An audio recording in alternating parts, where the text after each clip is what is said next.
Good morning, good afternoon, good evening, everyone who is watching us live or watching this webinar later on. We're so pleased that you could join us today. My name is Susan Harrell, and I'm the head of sales enablement here at Neovation. And joining us today is my colleague Gabby, who will be running point on chat and questions, and Philip Giles, who is one of our senior sales directors, and like myself and Gabby, a fellow AI enthusiast and early adopter. So we're so happy to have you here today. As we are going through our first couple introductory slides, I'm going to ask that you get yourself either open a notepad document or get a piece of paper and a pen, and because this is going to be a very interactive assessment, and hopefully you will be able to play along. There will be a survey at the end of the session when you close the browser. Your feedback is so important to us to help us um, measure what we do, know that we're meeting your needs, and to get new ideas for future webinar topics. So please watch for that. For those of you who are joining a Neovation webinar for the first time, we are Neovation Learning Solutions based out of Winnipeg, Manitoba, Canada. We provide a wide range of products and services in the L&D space, from LMS platforms to microlearning to AI enablement. And have many new things coming out this year. So we invite you to check us out. And we've been around for over 10 years and have helped hundreds of clients all around the world. So we have uh, a lot to say today and a lot to share. So today's session is on moving from AI curious to AI confident. And the biggest chunk of today's session is going to be an actual hands-on active assessment, which is why you need something to make some notes on. Um, and because we'll be going through this and measuring yourself in real time. I have to not look at chat. I'm gonna have to trust Gabby that she's going to handle that. Bad habits from when I'm just hosting these webinars for other people, but today you get to hear me talk for a whole bunch of stuff. So we're going to be talking about how you can map your your AI readiness, self-assessment for L&D leaders, and then a go-forward map. We are recording this, and you'll be getting a copy of the recording and a whole bunch of really great assets when we send the recording out at the end of the week. A little bit of context about me and my experience with Yes. AI. So I did some work in AI back in the late 80s. So early adopter is very much the description of who I am and what I did when we were teaching neural networks to tell the difference between people and walls. Not entirely successful at that, has to be said. But early adopter is my thing. I like trying new things, but I do like tying it back to business outcomes as well. So why does AI readiness matter now? We're about 2 years into AI use, and people are at a variety of places in their comfort level and their adoption.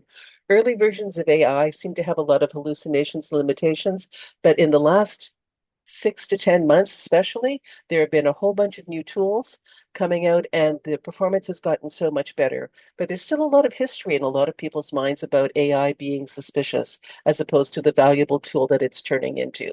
Some teams are at the very beginning of their journey. Some teams are at the middle of their journey. Some people have adopted it with enthusiasm. So let's find out today where you're at and how you can move forward. So in the chat, which we know has been working, and I appreciate all the support. Thank you so much.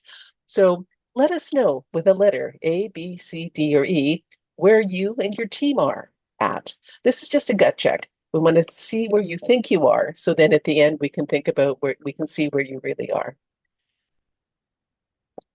So we're getting some B's and C's, couple D's. Excellent. People are invested, not a lot of A's, B's, C, D's. Excellent. Super. Thank you. So, Philip does a lot of work with various clients and our association partners as well about AI adoption and what he's hearing. And I just wanted to turn it over to him for a slide or two to talk about what he's hearing from people actually in the field adopting. Absolutely. Thank you, Susan. A lot of what we see is people dipping their toes and trying something, but being scared of doing too much, right? Feeling like it's a very big thing um, to try and tackle, and that what they're doing is cast in stone once they do it. So what do I mean by that? I mean that once upon a time, if you purchased a piece of software, if you built a connection between things, these things were then cast in stone because they were horribly expensive to change and difficult to do and needed all sorts of IT teams to make it happen. Um, that's not the case with AI. So we're starting to hear those changes happen, but we are also hearing that people are dipping their toes and then stopping there because they're not necessarily sure how to take the next step. And that extends out to leadership as well as the individual practitioners. So, what we're seeing is a lot of people wanting concrete steps. Yes, it's a cool toy. Yes, I can do all these nice little things, but what does it look like to put this together? That's kind of the message that we're hearing now as the AI environment is maturing. And what we're hearing too from the rank and file is people are afraid for their jobs. We keep seeing notifications about massive layoffs and terminations because people are adopting AI. But that doesn't have to be the case because AI is a really great tool to improve your productivity and your processes to get more from the team that you have. So by the end of today, you will have a clear view of your actual stage of AI readiness or AI adoption. You'll have some insights into what's keeping you from moving to the next stage and a concrete action plan that you can start with. Now, in the presentation, I have a very truncated, shortened action plan. In the resource documents that you'll be getting, I have a very granular, very detailed adoption plan that actually, we said 30 days, it's actually over 90 days for each different stage that we're going to explore today that will really help you take AI involvement to your team in a way that will help you and make sense. So we've identified that there are basically four stages when companies are adopting AI. They're either in the exploration stage, experimentation stage, integration, or transformation. And this isn't about judging where you are because every organization has constraints on budget or bandwidth or risk tolerance or leadership support or compliance requirements. But the goal is to find out where you are and then figure out where you want to go and how to get there. We spent a lot of time talking about AI adoption just within the context of Neovation. So these are all things that we have worked through in various ways and tried to distill down into today's session. So the first stage is you're at the exploration stage. And what this looks like in practice, it's more about should we than how. It's do we have permission? Do we have the ability? Is it trustworthy? All of those basic areas. And people on your team are probably playing individually with ChatGPT or some of the other free tools. Your team and yourself are attending webinars like this one, but there's no real formal strategy for use or adoption. People are just sort of playing with it on the fringes of their workday and trying to improve things like writing email responses or maybe doing a little bit of Excel formula building instead of working it out themselves. And it's about, is it a hype or a shiny object, or is it a really useful tool? So it's easy to get stuck here, but this is where about 40% of L&D teams are right now. And if you're here, you're not late to the party, but you're just at a decision point. You're here to learn you have to stay in either learning mode or move to action mode. So here's some of the things that tell you if you're stuck and how you can move forward. The next stage is experimentation. You've maybe got a few projects going. Um, Different team members are using different tools, but there's no really cohesive strategy. The results are mixed. You might be reporting them, but not reporting on them. You might be talking about them, but not documenting them. And you're thinking, yeah, this can work, but you're still thinking about what you can standardize and how you can measure things to be more effective as a team. So what keeps you stuck and what moves you forward? This is about where 35% of L&D teams are in the people that we have talked to. And there's some momentum, but it's kind of fragmented across the team. Um, and the big piece here is being able to codify and measure and get some consistency in how you're using things so you can actually see how it is improving your workflows, how it is saving you time, and time is money, so how it's saving you money as well. And having a framework that gives your team a comfort level on how they're adopting these new technologies. The next stage is integration. This is We are building in it. It's not a special project, it's part of how you're working every day. But still, people might be using specialized tools in different areas. You have some governance and some guidelines. Your team is actually taking some training. They're not just experimenting. They've learned how to prompt effectively, and it's part of your ongoing toolkit. But how do you keep up and keep innovating without breaking the things that are working? How do you not get stuck here? And then how do you move forward? How do you continue to document your improvements? How do you expand on your use cases? This is where maybe 20% of L&D teams are. So this is the team that's ahead of most of their peers. And this is where the L&D team starts to gain a competitive advantage in terms of their use of AI. And the challenge is maintaining that lead, being on top of the new tools and things as they come out. And finally, we have the transformation stage. It is just part of life. It is oxygen. It's something that you use every day in every way possible. You are comfortable. You are always looking for new and better ways to do things. And you're starting to think about some of the more complex tools that are out there and how to future-proof your strategy. So this is the rare air zone. Maybe 5 to 10% of organizations are here. But if you are here or you're heading into this stage next, one of the op one of the opportunities that you have at this stage is to become a real thought leader and mentor within the greater L&D community as well as within your company as a whole. This is where you can call yourself an AI specialist and be leading the charge company-wide or within your community to do more and do better. So we did a little straw poll to find out where you think you are, A, B, C, or D. Now let's dive in. So we have 5 dimensions of AI readiness. And there's 5 questions per section. So you're going to score each question between 1 and 5. And then for each section, you're going to add those up and we'll walk you through that. So if you have a piece of paper and a pen or you have a little notepad document open on the side, let's do that. And of course, you can always just come back to the recording afterwards to do this, but it's kind of fun to try to do it together. You don't have to put anything in the chat. This is simply between you and yourself.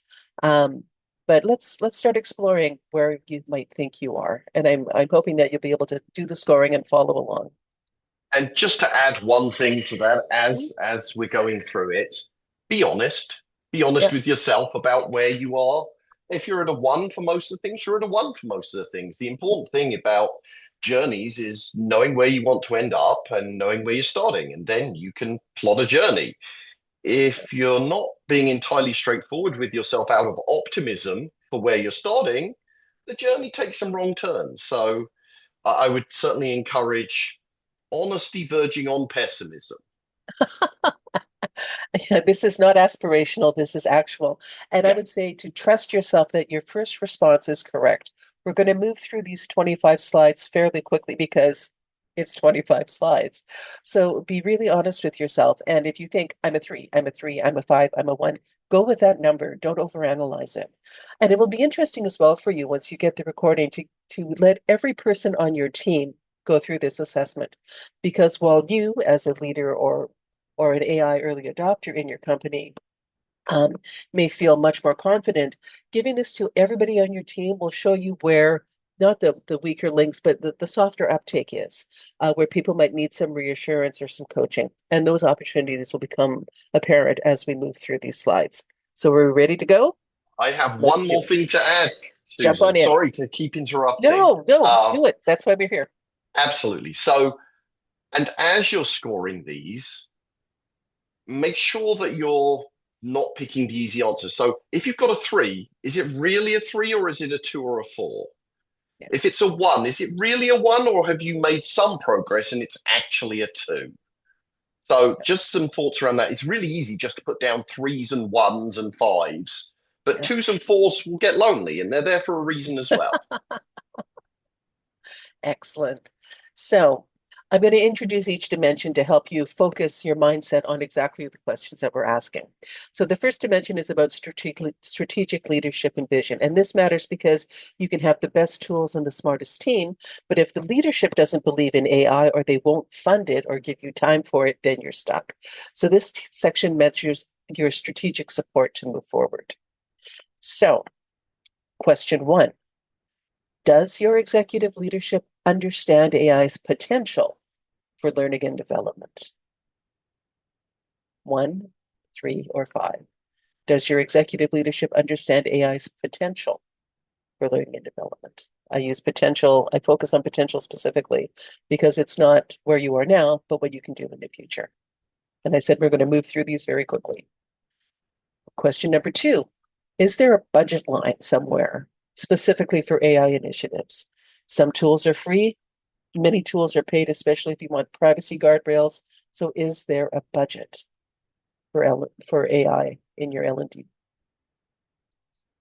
Question number 3, is AI part of your department's strategic plan? Is it in the documentation for which you want to accomplish this year? Is there time allocated for it? Are there resources allocated for it?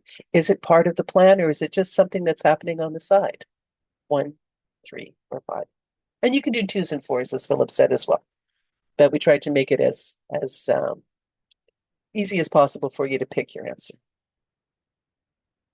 Question number 4. Does your leadership view risk rather related to AI? Early models of AI were a lot more problematic than more recent upgraded tools. So is their viewpoint current and correct? How does your leadership view the risks related to AI? And question number 5 for the first section, do you personally, yes, you, have the authority to pilot AI tools without getting extensive approvals? Do you need it from your boss, your leadership, your IT people, or can you just sign up for something that's web-based and pilot it and play with it? 1, 3, or 5. That's the first section. So take your 5 numbers, add them up, divide by 5, and see where you fit. Is leadership a block? Is leadership neutral? Or is leadership on board?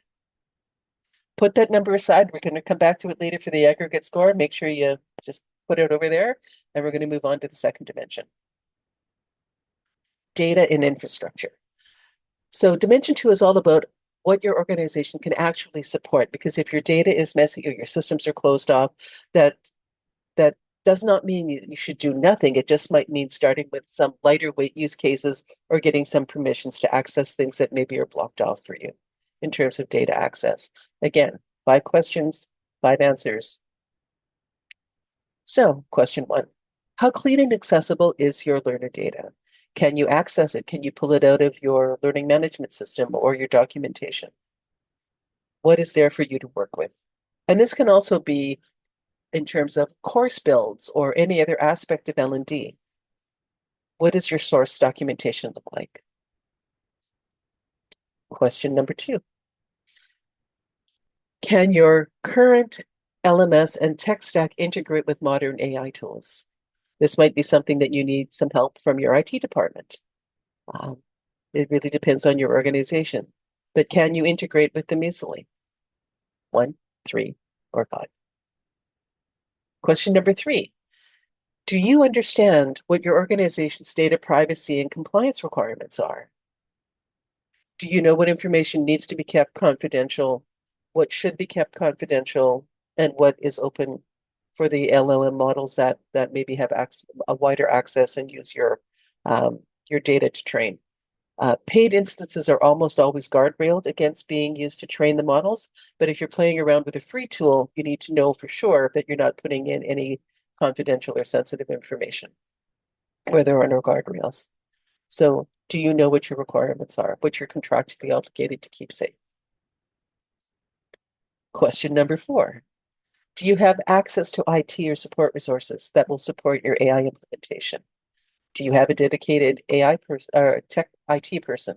All the acronyms. A dedicated IT person. Will they help you? What is their feeling about AI adoption? 1, 3, or 5. And question number 5 for data and infrastructure, how mature is your data culture generally? How do you use data to make decisions? This is very important because AI will analyze things for you and give you non-emotional outputs. So how mature is your data culture in general? Here we go. Add up your 5 answers, divide them by 5, and see where you are. Do you have infrastructure barriers? Can you start with tools that don't require deep integration? Or green light, let's go. Your infrastructure can support whatever you want to do. Next one is capabilities and culture. What is your team attitude and feelings around AI? Because it can be very emotional for people. Do you have internal champions, digital fluency? Is there time to experiment and learn? This is the hidden variable that really touches on the personal because people are fearful or overloaded or feel unsupported or just don't know. So your culture will determine whether experimentation becomes adoption. So, question number 1. What is your team's general attitude towards AI? It's going to be on a range, but for the majority, if you had to give it a majority vote, fearful, mixed bag, or curious. And this is where offering this quiz to all of your team members will help illuminate the people that need some support or coaching in their willingness to adopt new AI tools in their jobs. Question number 2. Do you have internal champions, people that are already experimenting and advocating and being willing to mentor, coach, and support? 1, 3, or 5? Team size, of course, will vary. Question number 3. How would you rate your team's baseline digital fluency? As you have adopted other tools in the past, what have you learned about how various people on your team embrace new technology? It's going to be a sliding scale, but overall, how do they do? 1, 3, or 5? Question number 4. Do you have a culture of experimentation and learning from failure? Because the only way to succeed with AI is to try and try and try until you get the output that you want. And that's the whole science behind prompting, is being able to learn how to navigate those prompts in order to get the output that makes the best sense for you. And some people get very frustrated. So is there a willingness to try and fail? And do you learn from failure? And how do you approach people who invest time in doing something and don't get the required or desired outcome? Because that will inhibit people from adopting AI tools as well, if there's a culture that doesn't learn from failure. And question number 5, is there time? Do your team members have a dedicated time to learn, attend webinars, read blogs, do research, play with the tools, and experiment? Or is it something that is just you expect them to do on their own time, or it's all on the side of their desk and they get to it when they can? Because if you want to introduce these tools, you need to make time to coach everybody along and make sure that they're comfortable with them. So, do they have some dedicated time put aside to learn and experiment with AI tools? So, add up your numbers, divide it by 5, and see where you are. If it's a low number, then you have a culture issue that you might have to address fears, build some skills, and celebrate the small wins publicly. Middle of the road, pockets of readiness, so you've got some champions that can help you. Or 4 and 5, your team is ready. Take that number, park it on the side for later. We've got a little bit more to go. Dimension 4, heading into the home stretch. Use cases. So in L&D very specifically, there are so many things that we can use AI for that will enhance the work that our course development and other professional people will do. There are a lot of different pain points that AI can solve. Um, so question 1, have you identified specific problems or areas where AI can help your team? Or is it all just theoretical at this point? Or you have some big ideas, or you know exactly what you want to use AI to help you with? Question 2. And I tossed in some use case examples here as well, just to maybe help you envision the kinds of things that AI can do within an L&D setting. Question 2. Are your use cases tied to real pain points, or are you thinking that they're a nice to have? So do you know where you have pain as opposed to where it would just be nice? Is it a tool for the tool's sake, or do you really need to solve some pressing problems like bandwidth or capacity or skills building? Question number 3. Have you prioritized those use cases based on impact and feasibility? So basically, do you know what the big rocks are that you need to tackle first? Or are you just looking at everything equally important and you don't really have a priority project picked out? 1, 3, or 5. Question number 4. Do you understand which AI tools or have you identified which AI tools or approaches map to your use cases? What are the tools that you've explored? What are the tools that you've already tried and discarded? Maybe you need to revisit them. But do you know which tools are there to help you? Do you need to do some research? Where are you at in that part of the journey? 1, 3, or 5. And then use case clarity number 5. Have you prioritized which use cases to tackle first?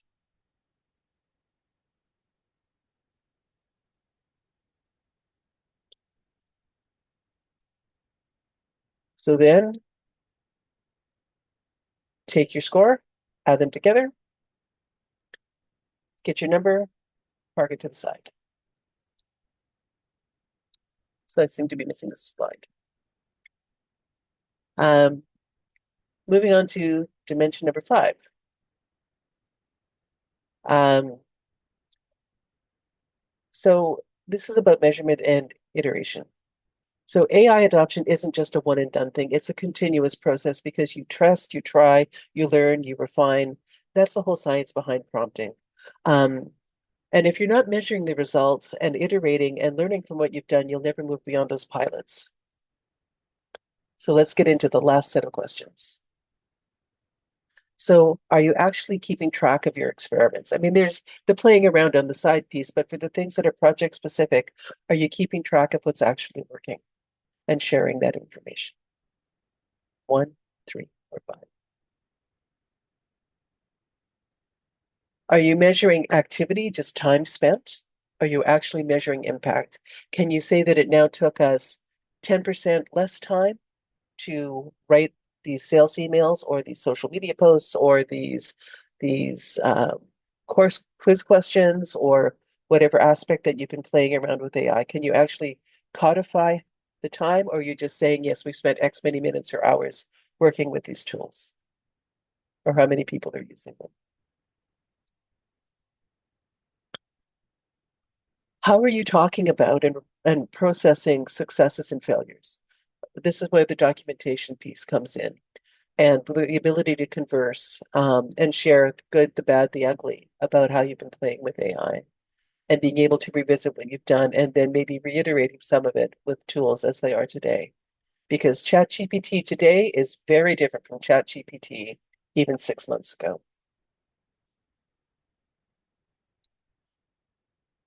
Question number 4, are you changing your approach based on what you're learning? Are you just sticking to the plan, or are you being agile and pivoting as you learn new things or new tools come out? It's a really easy trap to get into, as we all know, doing the same thing in the same way all the time, getting comfortable with a tool and not looking at what might be new or better. The final question, here we are. How are you communicating the results? Are you reporting it? Are you sharing updates?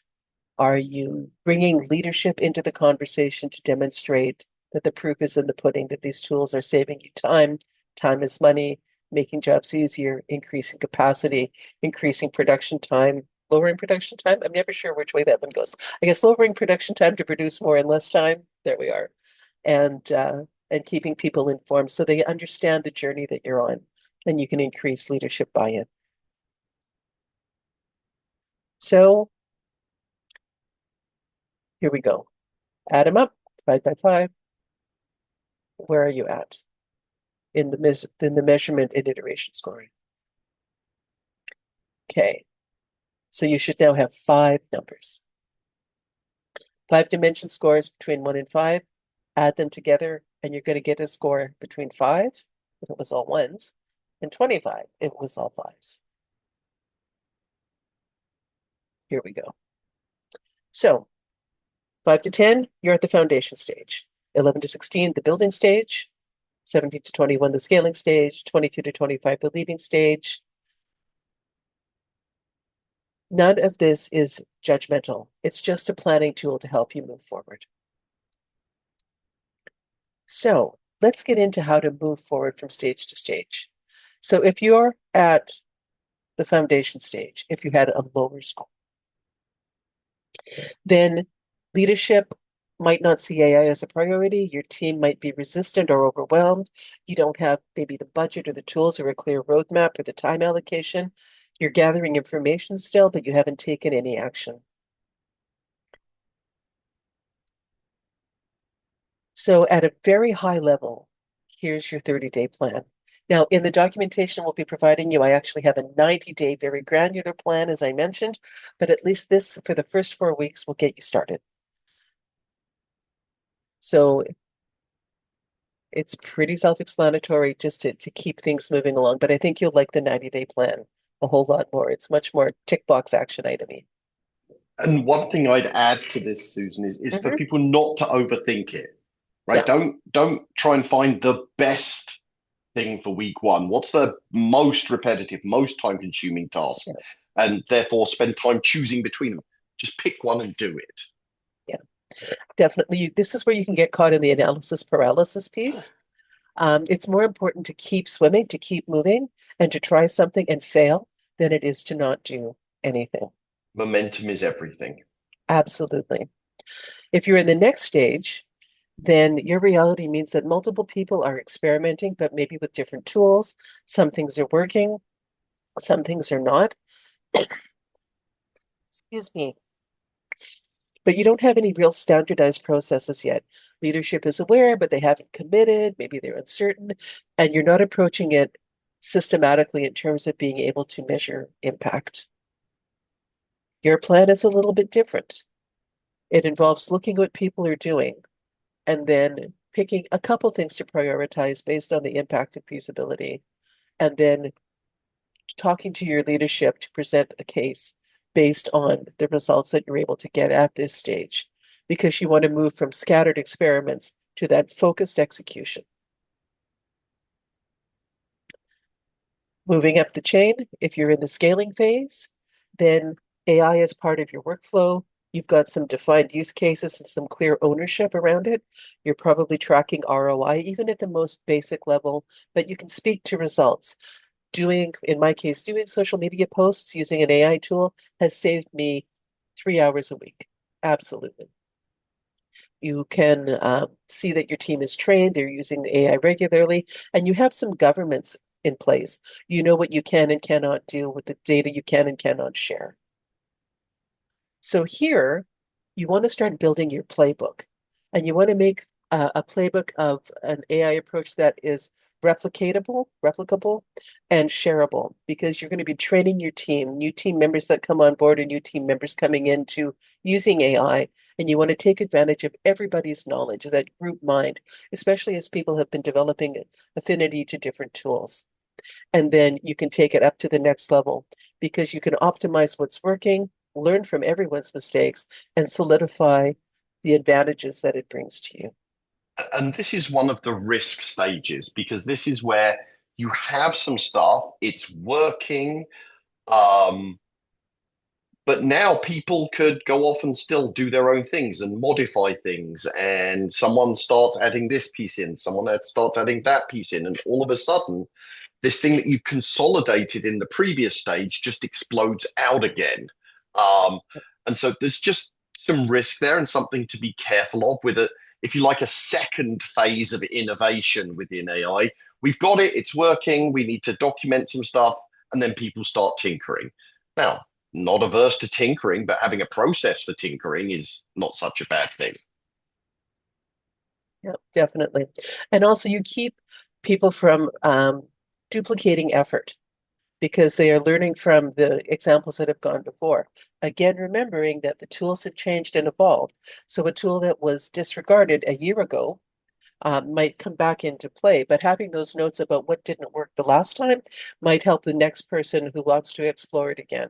So you don't duplicate the effort. Or if there are tools that for compliance or legal reasons you simply cannot use, it keeps somebody from doing, as Philip said, experimenting and going off and just trying something else with that same tool when it's already on the do not use list. But maybe they didn't know. And finally, if you are in that higher echelon, it is your oxygen. You're integrating with APIs, you're using agentic AI, you are using it to manipulate your data. Other people in your company are coming to you for guidance, and you're thinking about it as a true competitive advantage for your company because you're able to increase your productivity, deepen your workflows, and extract more value from your working week. Um, this is also your opportunity to become a thought leader, to become a mentor in your community, to look for ways that where you can represent your company as thought leadership, not just within the AI sphere, but as a thought leader to your clients and customers as well. If you have something to share, it's a real chance to elevate your profile within your business community, if that makes sense. And the best thing you can do is, even if it's just shared internally, share those successes, write those articles. Um, Set up a mentorship system within your teams for new people coming on board or for people in other departments, and then maintaining your edge and continuing to innovate. And this is something that can be a recruitment tool as well, right? Absolutely. As with all things, showing yourselves to be forward thinking and at the edge of technology and application is something that will certainly help with finding people who want to help drive whatever you're doing forward. Yeah. Um, we've seen it as a very, very strong recruitment tool for people. So before we get into the roadblocks, um, I haven't seen any questions coming through in the chat. So if you do have questions, though, please dump them in. We'll be happy to answer them in a session at the end. This can be as much of a discussion as you would like. So we wanted to also touch on some of the roadblocks as you are moving through the stages because uh, we encounter these in our conversations with our clients around various tools that we have and processes. So let's explore some of the common roadblocks and see how we can push back on them. So, Philip, I don't know if you want to jump in and speak to some of these, and I can add some commentary. Yeah, absolutely. So we don't have the budget, which always means we don't see the value in what you're doing, or we have fixed budgets and there's no money this year for it, which kind of actually is the same as the first one. So with new things like this, yes, starting free, try and provide and prove some value right away. Easy, big, easy wins if you've not done any of this before are things like summarizing conversations and writing follow-up emails, or assisting with reviewing um, large documents to find things in them. Quick, easy, and if you can demonstrate time saves, then budget for the tool may be available. But you'll need then to say, I've saved 5 hours, and that means I can do this instead. Not just I've saved 5 hours, because no one believes that, right? It's the same as some of the ROI conversations. People find it tough to take, but I've saved 5 hours, so now I can do this piece of curriculum review that I couldn't do before, or I can build this course that I couldn't build before because I saved it. Then that's when you can get at budget, which is likely going to need to be relatively small to make those kind of changes. Yeah. Because work accomplished per hour is also part of the budget calculation. Um, if you're able to save, if my graphic designer is able to save 2 hours per graphic build for our webinar promotion stuff, That's a real time saving. That means he can move on to do other things. And my long list of marketing items that I have is going to actually get worked through because everybody, no matter what department you work for, has a backlog.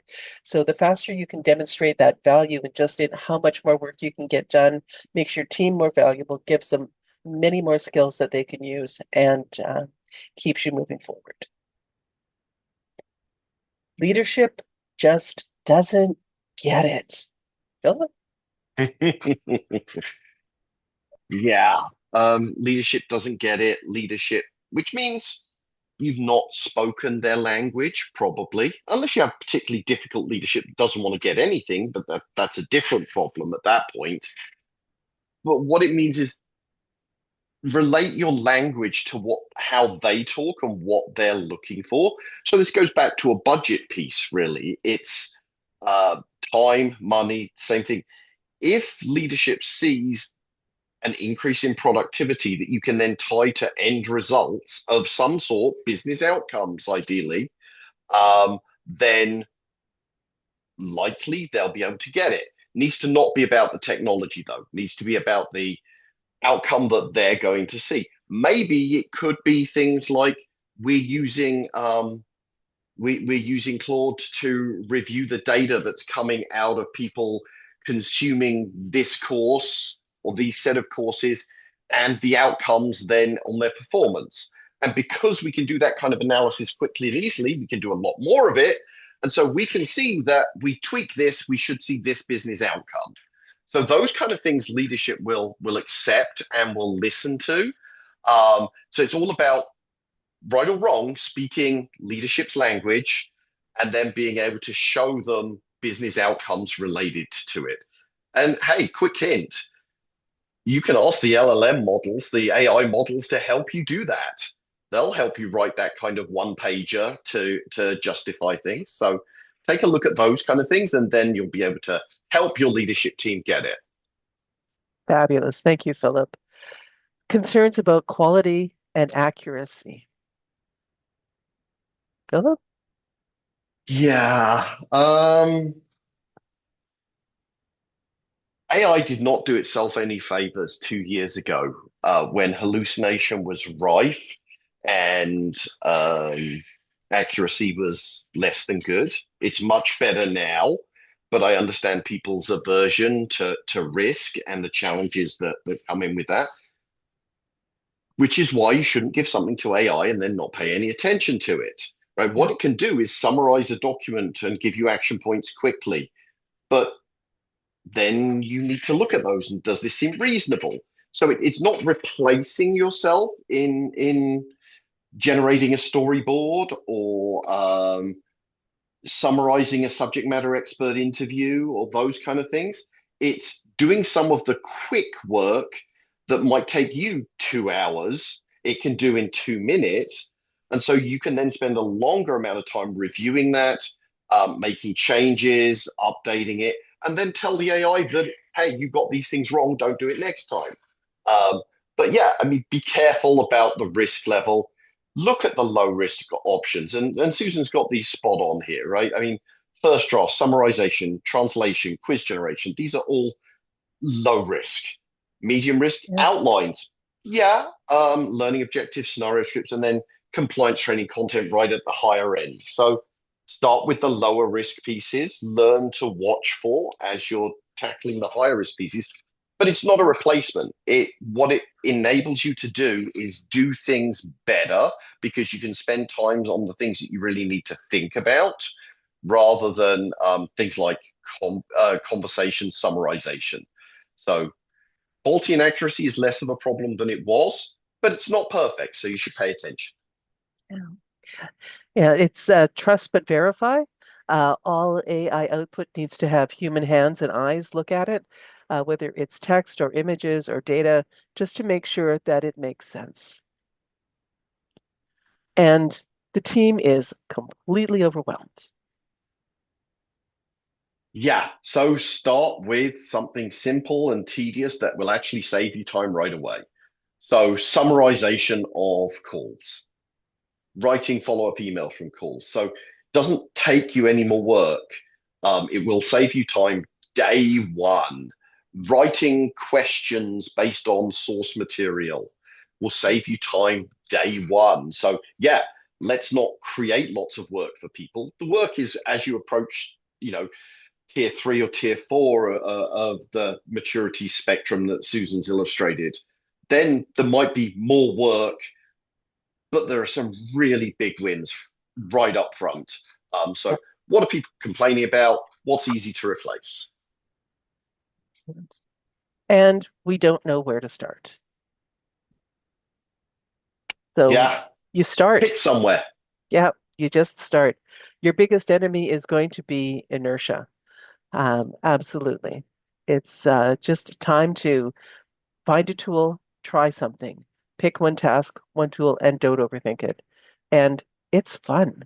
It's actually fun to see how, for me as a communicator, to see how it interprets what I say. I think it's made me a better communicator as I've learned to write better and better AI prompts because I've learned a lot about specificity of language. But you start and you have fun and you get results. So I'm going to add a small story to Hmm. that. So I do a lot of speaking in high schools about careers. And some of you may be able to relate to this through yourself, your own experience, or through kids' experience, or something like that. But speaking to grades 11 and 12, 90 plus percent of them say, I don't know what I want to do. I'm not sure what I'm going to do. I don't know where to start. I don't know what should I study? And my answer is identical to my answer for this question. Pick something. If you don't know what you want to do, that's fine. I knew what I wanted to do at that age, and I was totally wrong with what I ended up doing. Um, but pick something, do it as well as you can, and you never know where it'll lead. It's the same with this. Pick something, because picking something is better than picking nothing. In the same way as picking a job, a career to pursue is better than sitting at home and not pursuing anything. No one benefits there. So pick something and just do it. Don't overthink it. What's the first thing that comes to mind and just do it. It really will help you. It's by far the biggest blocker for most people, and it's the most easy to overcome. Mhm. One piece of advice I've counseled people with is feel the fear and do it anyway. Just do it. To borrow some marketing slogans from other companies. So as we start to wrap up today's session, um, at the end of it all, here are the three biggest takeaways. There is no perfect stage, just next steps forward. And there is no end to this journey because the tools are evolving. Our ability to use them effectively is evolving, and the future is nothing but bright and more productive for all of us. And that journey it's really important to have a plan and nurture that journey going forward because your team's capabilities are going to evolve. It's not a one and done. It's part of a continual improvement and evolution of your company. And as I mentioned, your biggest risk is doing nothing. We all have competitors in the space. We all want to do more with what we have. And doing nothing, inertia will ultimately kill you. Your peers are learning, your team is learning. You want to lead the charge. You want to lead your company forward into this brave new world. So don't worry about moving too fast or too slow. Just keep moving.